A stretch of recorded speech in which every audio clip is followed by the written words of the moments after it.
don't be an island, don't be a stranger. The worst times when I've felt the most isolated are when I have been isolated, when I've made myself isolated, I've taken on too much myself.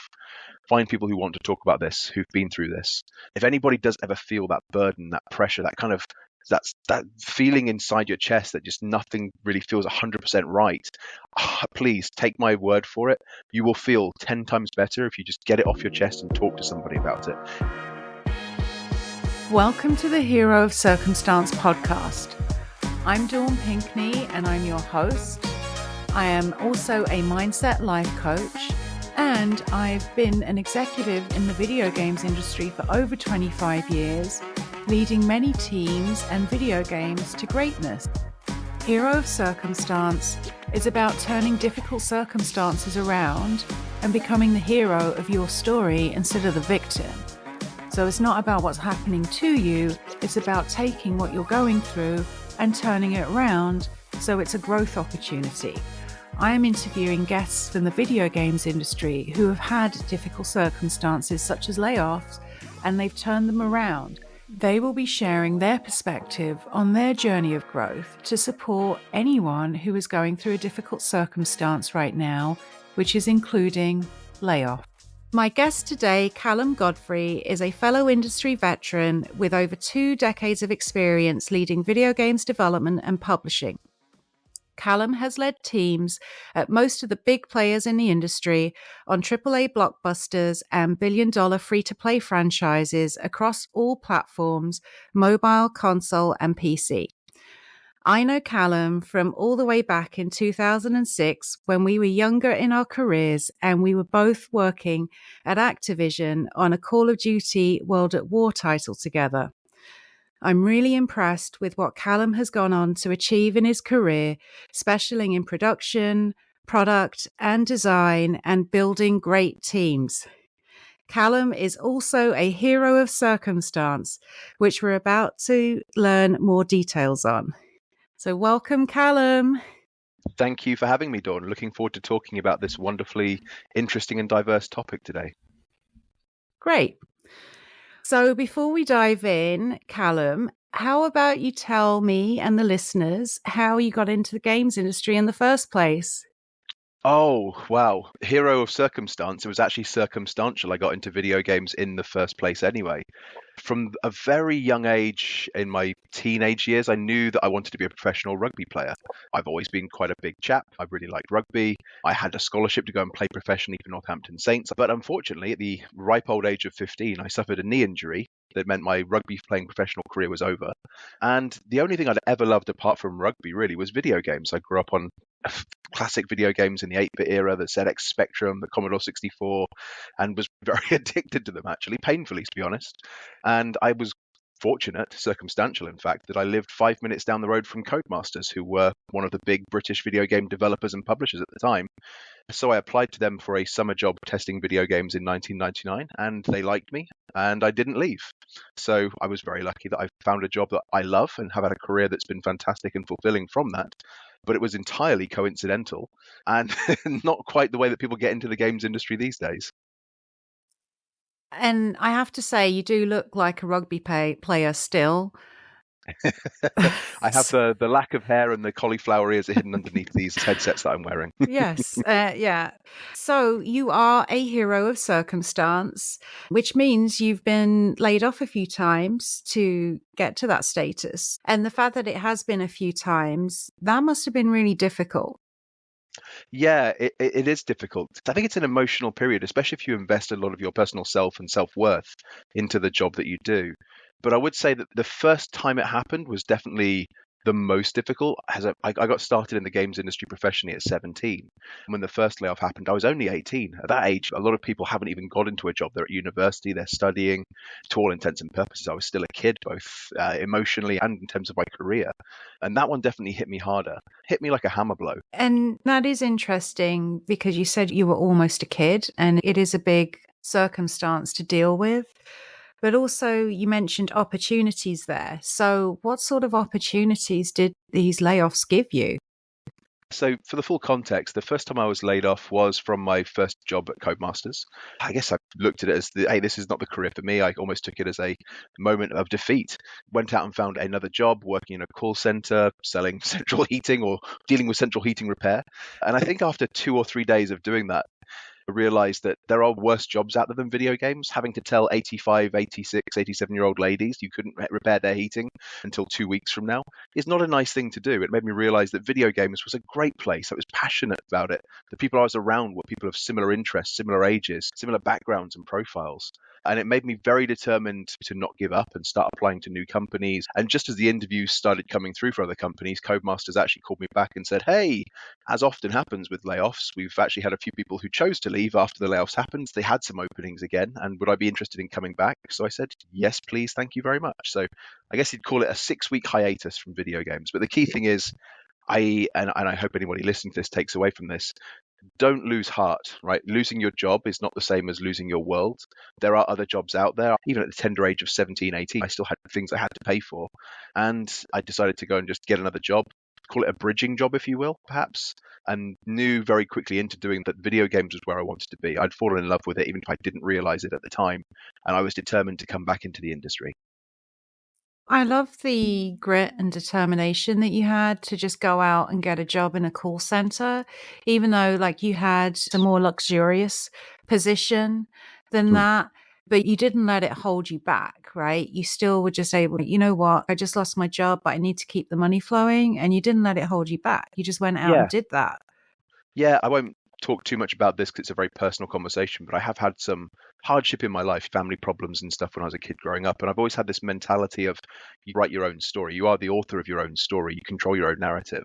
And to a certain degree inside that, you can choose whether you can play the hero or the victim. And I'm not saying that victim shaming or anything that's negative like that. People will react the way they react to things. But I chose to try and be more heroic or try and write myself a good story in this rather than sitting back and just being negative about it and getting into a downward spiral and complaining that I'd lost my job and so on. I don't think there's that part of my personality. I'm not really that kind of guy where if something bad happens, I just sit and wallow. I'm like, cool, okay, roll my sleeves up and get on with the next thing. And I love the mindset behind that because, quite honestly, like you said, you control your own narrative, you control your own life. When you get to the end of your life, if it's not what you're the most happy with, you can't be putting that on somebody else. It is your life. You can't say, I didn't achieve that. Oh, that was so and so's fault. It's all on you. So Totally I love agree. But them. at the same time, people, while you control your own narrative, sometimes it's very difficult to actually objectively look at it and see things that way. You can be in circumstances or situations that make it feel like it's a very oppressive thing, that you've got no good fortune on your side, you have no feeling of agency in your own future. And I think in those particular situations, it's so difficult to snap yourself out of it. And you need outside counsel. You need friends you can talk to, people you can talk to, people whose advice you can trust, and people who can just help you realize that losing a job, while it hurts and it sucks and it's really not fun to do, it isn't the end of your world and you can choose what happens next. Yeah, it's definitely helpful to have a support network in place to help you reframe your perspective, which is essentially it, because you can get caught up in your own mind about your circumstances. And it's a reframe, it's looking at it from a different perspective that you may not have considered to move yourself forwards or move yourself around the problem in front of you. Totally, Now, 100%. yeah. So what I also love about that story that you just told about your layoff from Codemasters is the fact that you went back to them 6 weeks later. Now, you clearly didn't let your ego get in the way, although I must say it must have felt hard to go back to the same workplace and see people who knew the circumstance that you'd just been through with that layoff.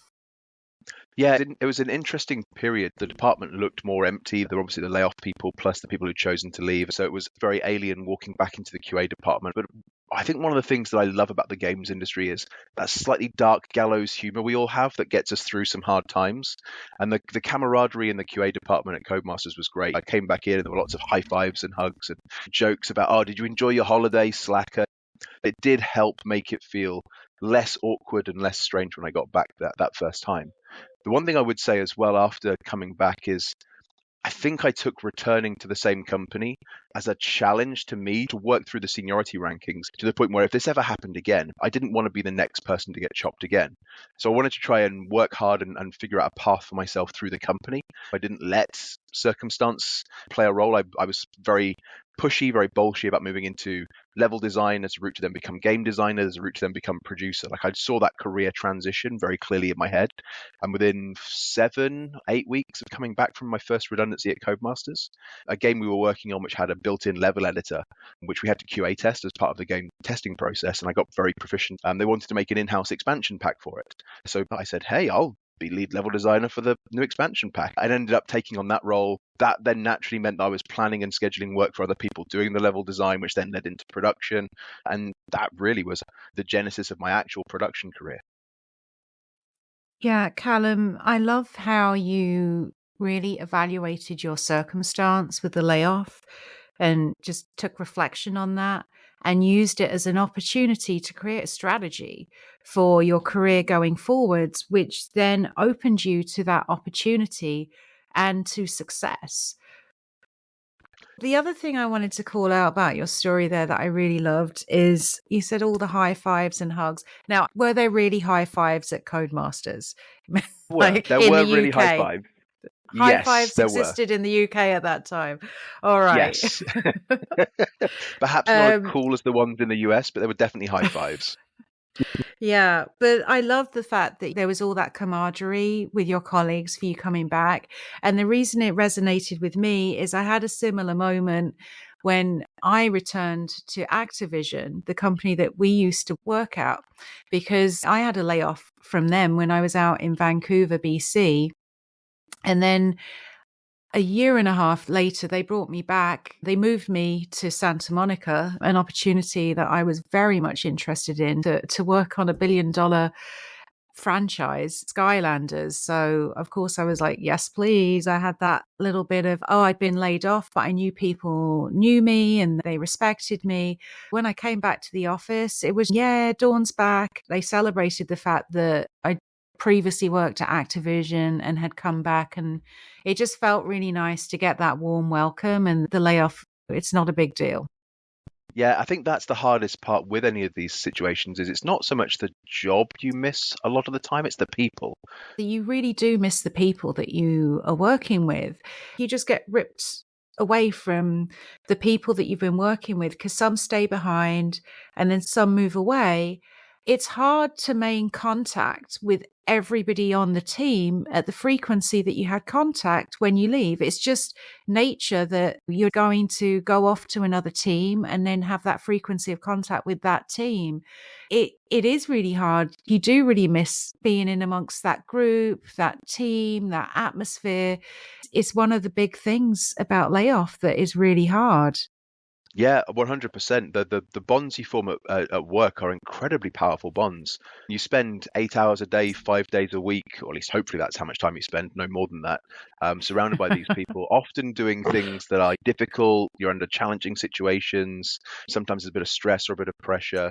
Those bonds, and I'm not trying to exaggerate this, but they almost feel the bonds of people in the armed forces or the services, right? There's that camaraderie of all being in the same place, the same time, doing stuff together, working towards a bigger picture objective. There's similarities there at the very least, I believe. And in particular, I think when this happened when I was 17, 18, there were no social networks. There was no Facebook. There was no Instagram, no ways of keeping in touch with each other. It's back in the dark old days where if you wanted to message somebody, you sent this thing called a text message rather than a tweet or an Instagram or a WhatsApp message or a DM. It was literally text being carried by your cell network carrier rather than using Wi-Fi, because Wi-Fi wasn't really a thing that phones could connect to either. In fact, there weren't even smartphones. Now it's probably a little bit easier to maintain some of those connections, but without the cadence of coming to the office and that routine of seeing each other every day, unless it's a very special bond you form, those friendships, those connections, they do degrade, they do erode. And like everything else in life, a good friendship requires effort, requires something you have to put into it to keep and maintain it. And thankfully, there are a few friends from my time at Codemasters, even back then, that I still chat to now. The connection is still there, even from 24, 25 years ago. And it is hard to stay in touch with everybody. which is why it's so great when you bump into everybody at GDC or E3 Hmm. or other games Yeah. conferences, because you just pick up where you left off. Like the connection's still there and you're still having fun and engaging with them. So, Callum, you've had a few hero of circumstance growth opportunities. Have you found that's given you an opportunity to try different things, or there have been silver linings with these opportunities? Absolutely, there have been silver linings that have come from some of these opportunities or these transitions that I've been through. I guess I'd look back on the one with the biggest kind of uptick in my career potential as the one where, after having worked for Microsoft, big first party, working on a Kinect launch title for the Xbox One, and at the end of that project, unfortunately, a few people from Rare were laid off. I wasn't chosen at this point, but I did elect to take voluntary redundancy. I sat back and thought about, where do I want to go? Where are the emerging things happening in the games industry? And this is 2011, 2012. And we saw the explosion of free-to-play mobile games coming out. We just had Candy Crush, King had just gone public. There was Supercell with Clash of Clans. These games were starting to generate hundreds of millions of dollars in revenue. So I'd focus on going towards working at big free-to-play mobile companies as a learning process or a growth opportunity for myself. Callum, kudos to you for taking a voluntary redundancy, because there's fearlessness in that, right? Obviously, you're putting yourself in a tough spot, but you had a strategy and you were just seeing it as an opportunity to mix things up. And I resonate with that as well, because I took a voluntary redundancy myself. I wanted to try something other than video games. So I just saw it as a good opportunity to get out there. I ended up going into blockchain for a couple of years, which was great. But again, I think at that point, I'd been through being laid off Yeah. and I'd gotten through the other side. So I wasn't scared of it. And I just saw it as an opportunity to get a good lump sum of money and figure something else out that was to my benefit. Yeah, I'll be honest, Dawn, with the lump sum of money, if that wasn't part of the redundancy package, my bravery might not have been quite forthright, but it is useful. It does help give you that bridging moment, or that moment of like security where you think to yourself, oh, maybe I can shoot for the stars a little bit. Or I've got a little bit of time to figure out a plan, even though I'd started thinking about a plan in advance. And I can anecdotally tell you the number of friends I've got who've been in big companies and have been there for 10, 15 years. So their severance package when they do get laid off is quite a substantial amount of money, who've then gone on to bootstrap, fund their own game startups that have then gone on to become very successful indie studios. That's quite a common thing in my network and circle of friends, that they take that opportunity and grab it way more brave and way more ambitiously than I did. They're very entrepreneurial in that sense. Much like yourself, actually, Dawn. You are now working for yourself, doing your own thing. You're not a slave to the man, a slave to the machine anymore. And they also took that opportunity to transition into being bosses for themselves, to being entrepreneurial. Thank you, Callum. And yes, I wouldn't have been so brave if the lump sum of money wasn't there either. So yeah, it does help a lot. Yeah. Yeah. I know you've been on the other end of the spectrum with being the person to lay people off, including yourself. Yeah. So I'd like to ask you, how have you approached this, given it's something that you have been through? Having been through redundancy myself, I think the worst thing that can happen is the internal rumor machines inside companies, inside studios start to circulate and the story gets out of control. For the context of your listeners, when I was running my own studio, it was in a place where the company we worked within was going through some transitions. It got to a place where the head of my department came to visit me in Helsinki one day, which is where the studio was based, and said, hey, look, man, decisions have been made. So the company is making some changes. It's making some restructures. Your studio is going to be one of the things that gets axed.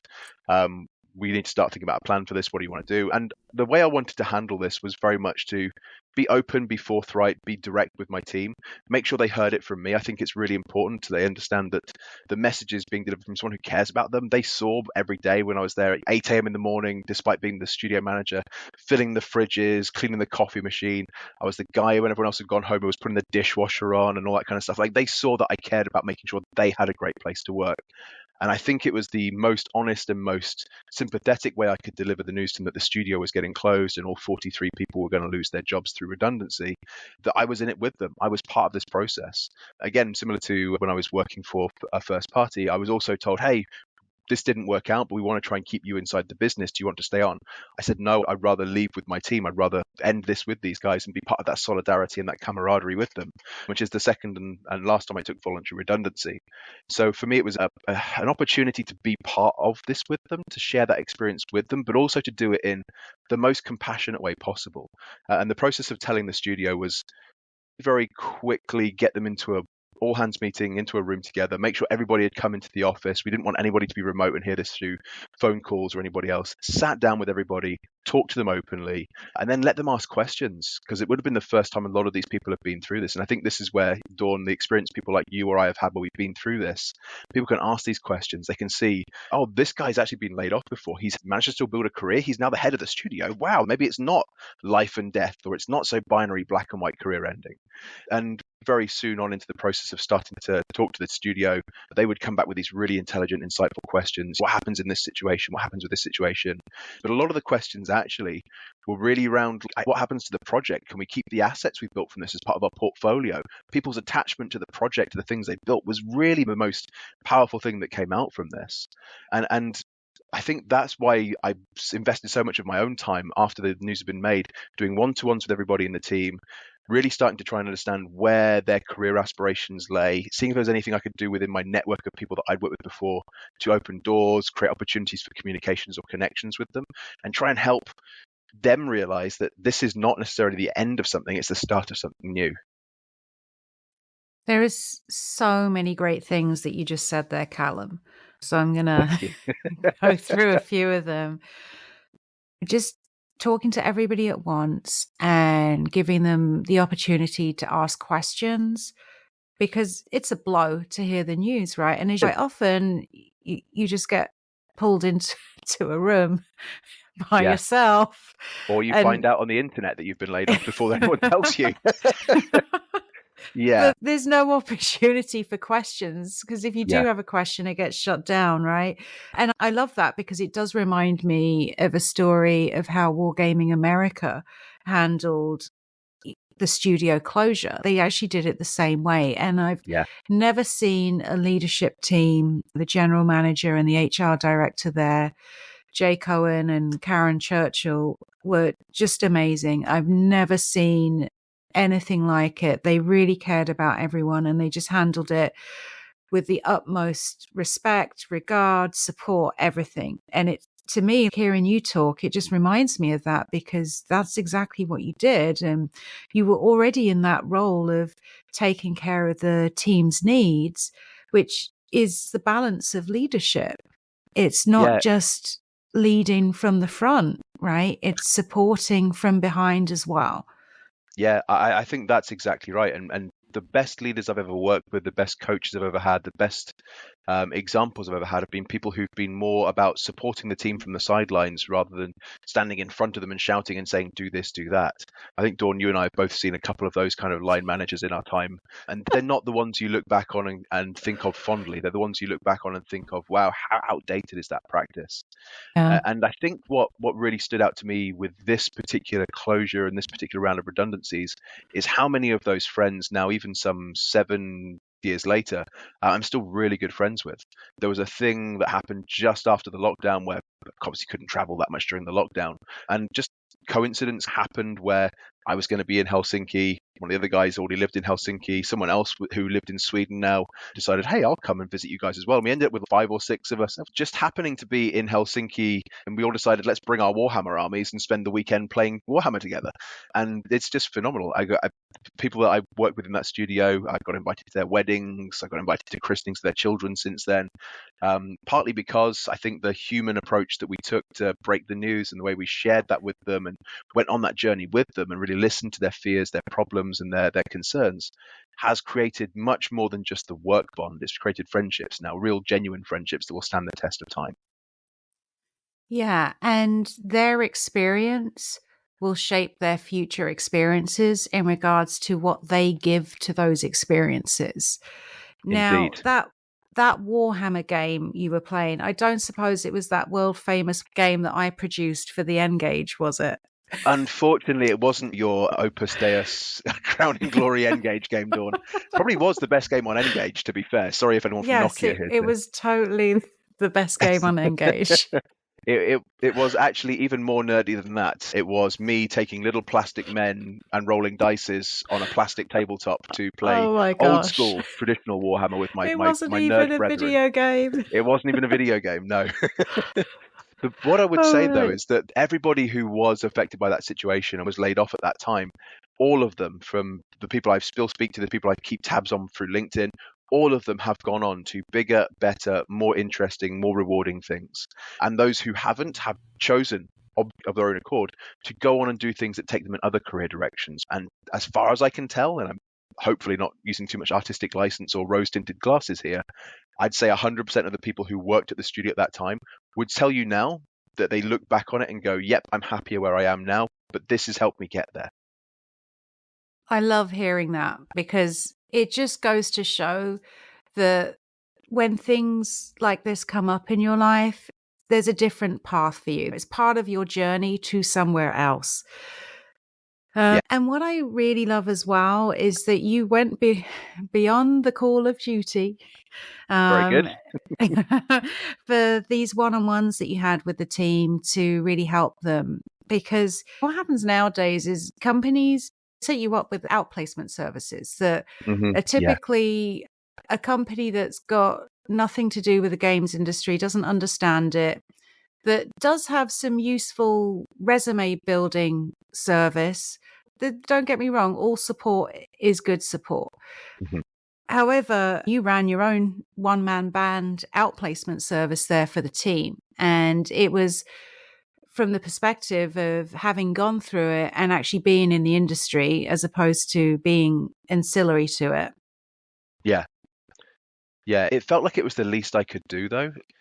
And it was hard trying to balance the studio employees' needs, their personal fears, me choosing heroically, non-heroically, foolishly to also leave the company at the same time and then have to start looking for new opportunities. I think that was the point where, because it was 43 people, 44 including myself, it was all of their emotional output kind of pouring into me. And that was particularly hard. And perhaps I didn't handle that in the best way. I very much would go home at night to my apartment in Helsinki where I was alone at the time with my family still back here in the UK. And I'd sit there just like feeling awful. I didn't really have anyone I could talk to, anyone I thought I could relate to or share my burdens with. And I think in hindsight, I wish I had found somebody that I could talk to who could coach, mentor, and guide me to better understand that my role as not just the manager, exactly, I needed to find someone who, like Dawn, who I can talk to about these things, about my personal problems, my own inner fears, my stresses, and I didn't deal with it very well. I bottled it up a lot, and yeah, it was painful. It was very painful. Since that time of you recognize that you bottled it up a lot, and you recognize that it was painful, have you been able to get through that now and release it took a while. I think that one of the things I look back on for myself, and I regret actually, is the first job I took after that. I carried a lot of the bitterness of having essentially feeling like, even though I'd done the best I could by my employees in the studio, still feeling a little bit like I had failed because the studio didn't succeed. Still feeling a little bit like their upset feelings they'd poured into me still existed inside of me. And then I went to go and work for another company back in the UK. It was just before COVID, so just before lockdown. Then when lockdown hit, I think a lot of the lack of social connections and working remotely and chatting to people only on Zoom calls meant that I felt very isolated, and a lot of that negativity and anger started to surface again. And that then led me to quit the company, go and try different things. It was not a healthy time for me, and I think it took me quite a while to work my way through it independently. And for anyone who has ever been through these kind of thoughts and feelings, the place where it started to work better for me is when I started opening up and sharing it with people. And there's a good friend of mine who actually I met at the next company I went to after this. We bonded and we'd go out for drinks and have a really good, strong friendship. And just talking to him about this was almost like having a mentor or a therapist or a confidant that I could talk to. And if anybody does ever feel that burden, that pressure, that kind of that feeling inside your chest that just nothing really feels 100% right, please take my word for it. You will feel 10 times better if you just get it off your chest and talk to somebody about it. Even if all they do is sit quietly and listen for an hour while you just get things out, verbal diarrhea style, you will feel so much better not internalizing this and just letting it out. Yeah, I fully agree with that. It's why I got into this business in the first place. Yeah. Because quite honestly, having been in the industry for 25 years and seeing the intensity levels increase and things become even more of a pressure cooker, and getting through it myself and just getting into good practices and being able to handle it, the more I handled it, the more I saw that it was impacting those around me and that they weren't necessarily handling it. And I got into this because I was like, I can help everybody. So, Yeah. yeah, talking And is good. if you are the person that people decide to come and talk to, even though I took on a lot of stress from the studio employees that I was managing at the time and had to let go, I still took away that feeling of feeling good for having helped them. I think I took on too many people at once and kept it to myself for too long. But don't ever feel like you're being a burden by going and talking to somebody else. In fact, actually, please go and seek people who actively want you to go and talk to them, because they want to help you share your problems. They want to help you deal with this. They want to help you work through these issues in a constructive, sensible way, rather than stupid macho ex-rugby player who was like, I'm a dude, I'm a macho guy, I don't need to talk about my feelings, grr, I'm fine. And then 6 months later, I'm rage quitting jobs because I'm not happy. There's more healthy, constructive ways to deal with that internalized stress. Yeah, it really is human nature for people to want to help other people. Yeah. So, Callum, I have to say, I was just thinking now that we've been talking here, back when we were evaluating how intelligent the AI was on that Call of Duty title. Oh boy. Did you ever think that we'd be here talking on a podcast together? I really didn't. And hopefully anybody who's listening to this isn't evaluating how intelligent we are as they're listening to this. And if they are, I apologize. Yeah, it's strange the way that the careers have panned out and life has happened, right? So much has happened in between then and now. You mentioned AI, and that's now the next frontier of everything that's happening inside video games, whether it's from increasing our productivity, increasing the quality of our games, machine learning, making decisions inside our games for us. Like when was it? 2006, 2007 we were doing this, Dawn? Who would have known that 17, 18 years later, the world will be completely different, but at the same time, so wonderfully familiar. This is what I love about video games, I think, as an industry. It feels like everything changes every year, but nothing changes, right? The culture side of things, the camaraderie side of things, the relationships, the friends, that has felt consistent since 1999. But the exciting technologically driven world we live in, the things we get to do, the audiences we get to reach, always constantly evolving. And heaven help me, I'm going to do this until the day I die. Wow. Callum, what's so interesting about just talking about the AI there? Because what came to mind is what makes great AI in video games is being heavily scripted.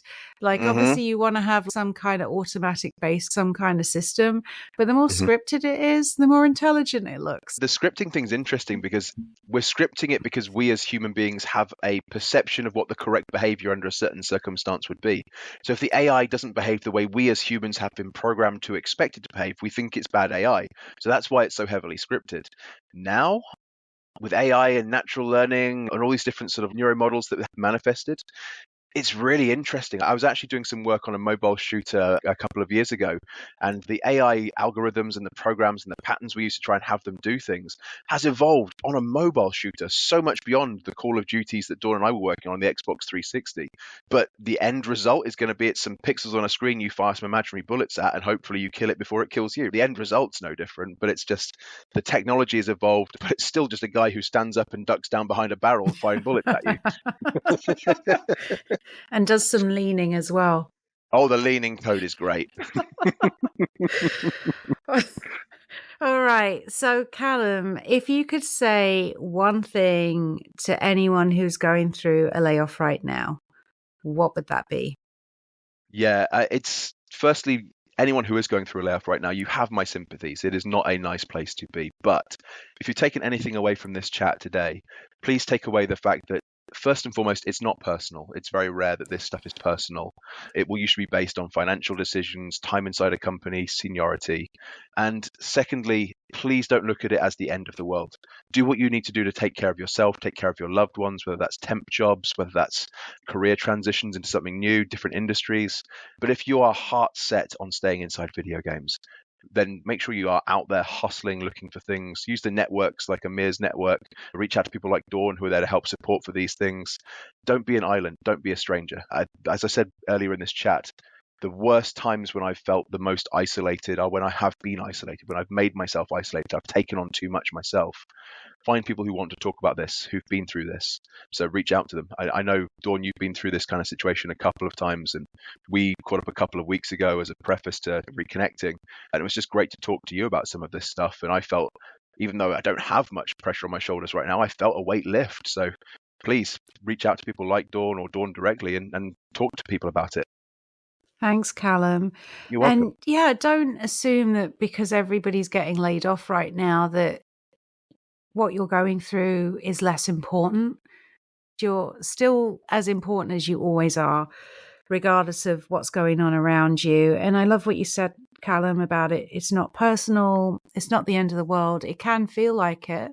I think you have to look at when has something else like this happened in your life, because ultimately it worked out, because you wouldn't be here otherwise. Like everything has already fallen into place. So 100%. just yes. try and keep that in mind. Yeah. All right. Callum, I really appreciate catching up with you today. For one thing, it was good reliving some of our history there in the industry, and I really appreciate your time. I know it's valuable. You just started a new job this week, and it's very welcome. Friday night in the UK, but I really appreciate the time, and I really appreciate all the input that you've been able to give here for people that are listening and are going through layoffs. It's been very valuable. Thank you. Thank you, Dawn. Thank you for creating a platform where I could come and talk about these things and share these experiences, and doing it out of the goodness of your own heart. It's a very altruistic and very generous thing you're doing as well. So really deeply appreciate the opportunity to talk to you and by extension, talk to your listeners as well. Thank you. Thank you. And now for the science part. You can use your mind to your advantage to put you in a feel-good state whenever you need it. It's a hack that you can use when your mind starts going in a direction that you don't want it or need it to go in. It could be going in a direction of fear, worry, doubt, insecurity, whatever it is that's going on in your mind, because all our minds are different, and I'm not a mind reader here. If it's going in a direction that you don't want it to go in, this is a little hack that you can use to turn it around. So if you're in a comfortable position to do so, perhaps not if you're driving, but if you're in a comfortable position, please rest your eyes. Take a nice breath in and release. Just relax and start to remember a time when you were really in the zone. A time when you're doing your job, you're at work, and you're absolutely at your best. You are shining, you are thriving, you are on it, and your colleagues can see it and you can feel it. So think about this time and think about, what do you see? Is there an image that comes to mind? Do you see other people around you? Are you in a certain setting? Just conjure up whatever that is and start to expand out a little bit. Do you hear anything? Are you saying anything? Is there a certain tone to how you're talking? Can you hear other people talking? Are they giving you feedback? What do you hear? And how do you feel? Is there a certain feeling that is coming up for you when you remember this time when you were just kicking ass? Maybe there's a certain posture that you're in, a pose that you're in, or that you could be in to invoke how you're feeling. So now that you've got this, perhaps this is something that you could use whenever your mind is going in the wrong direction. Just catch it and turn it around by remembering this time when you were kicking ass and you were in the moment, in the zone, thriving at work, everything's going well. This is you, you're successful, and you will be in this state again, whether you're out of work right now or even if you have a job, because quite often we forget how good we are because we're just responding to all these external inputs from other people and we worry. So just try thinking about this time when you were on it, you were great, you were kicking ass, when your mind starts going in the wrong direction, and turn it back around. So I hope this has been helpful, and I really want to thank you for listening to the podcast, this episode. If you like the show, please rate it, please follow it, please give the review, and please share it to anybody that you think would benefit from hearing this. Thank you so much, and goodbye.